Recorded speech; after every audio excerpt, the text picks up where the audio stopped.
Obogi Noniani. Now that WhatsApp group have old classmates community group, old friends community group, any group obuni belong on yani. Na nage your time. In that is it. That group more, that club in on is consuming your time. Sometime engage meeting na club, sometime 1 hour, 2 hours. Kedu the conversation I have na that place ya fe no. Ọ bụrụkwa that na ebe afọ ịnọ na ada akpa nkata how to solve human's need or human's problem, how to create generational wealth or how to create wealth or how to make wealth. One only if you ebe afọ eme, you are just wasting your time. This is why I abụ mpụtara ana m afụ ndị be anyị ịnọ na club ọ ga-abụ mbọsị inwe ọrụ sọsọ ife a ga-emere gị abụ ya tụọ ego weta 1 million ma 2 million ma 5 million kpute efi after ka akwachara gị otilo. Do you understand me?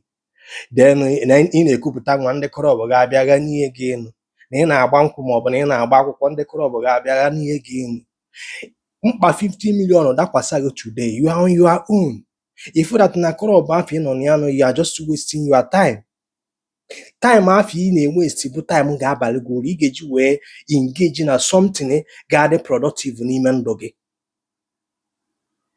Ọkwa na that organization afọ ị nọ na ya, that club ị nọ na ya, that group ahụ ị belong na ya na ada akpa nkata ka a ga-esi wee create wealth, how to make wealth, you are wasting your time. Ị na-aghọta ife a na-agwa gị? Etu a Dangote nọ na Dangote nwere shareholders all over the country and all over the globe. Etu a Liver Brothers nọ, etu a Apple nọ. Do you understand me? And a lot of companies. Then kedu ife nkata that group afọ ị nọ na ya na-akpa ga-abụ achọ kịta afụlọ gị nwa gị ebidokwa ebe ị kwụsị. O nwere ife fa create somebody nwere ike ịbata kịta na-asị na fa na-ere share onye afọ ebiro ngụ na that company or onwe company fa na-abụ partnership with. Kedu ụdị organization ị nọ na ya, kedu ụdị cycle ị na-anọ na ya? Cycle ị na-anọ na ya will determine ebe ị ga-anọ tomorrow. Stop wasting your time n'ife enwere isi. Ị nọ na club a na-akpa nkata, kedu ụdị nkata a na-akpa ebe ahụ? Kedu ife unu na-discuss? After achọ kịta afro ha bịachakwala mmemme gị, onye ọbụla aga ilu echefuo gị. Family gị sef fa ya na-echetezi na family gị na-eme exist. Then which kind of club dị ife a? Kedu ife unu na-ebuild? Ke unu na-akpa nkata ka esi wee build future? Unu na-akpa nkata ka unu ga-esi wee liberate unu financially? Ka enwe ife a na-akpọ generational wealth ga-abụ ọ bụgodu na ịnọlọzi ya, nwa gị will continue where you stop. Nwa gị eliwe the dividends gị nwa daizi invest n'ife eguzobe. Etu a kịta anyị Igbo nọ today, anyị echefuo that na ndị Igbo na practice ife a na-akpọ communion work or community work. Bụ that na onye agha na nwanne ya wetere ndị Igbo ebe ha nọ today. Anyị ada practices even enough. Today na society mụ na gị na-abụ onwere company onye Igbo nọ na Nigeria kịta alụgodo 200 years.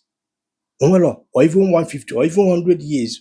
Or the founder of that company achọkwala ya afọ ya ụmụ ebido ile property ya.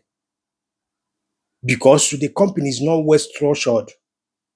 Etu a na Dangote nọ, achọ Dangote afọrọ share ya dị there. Do you understand me? Etu a kịta Liver Brothers nọ, Apple nọ, ndị a nwere shareholders all over the globe. And the isi aka na practice ife a na-agwa gị, a ga-adị mmadụ na-abụ ma ịtọ ma ọ bụ mmadụ 10 sef wekọta ego. Ndị nwere idea weta, ndị nwere cash weta, eguzobe business. Mana today na our society anyị ma ife bụ our problem. Onye ọbụla na-acha akpịa, trust adịrọzi. Ị nwegoro ike si kịta ka ịkpọta nwanne gị ka gị na ya na-abụ kpaa nkata ka eme business. Ife ya na-achọ bụ etu esi wee bego ọnụ.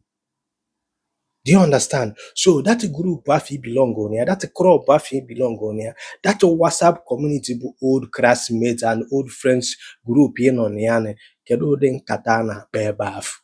Ya bụ my question to you. Akwa ahụ ọfụ ka a na-akwado ebe a. Time is money. Don't waste it.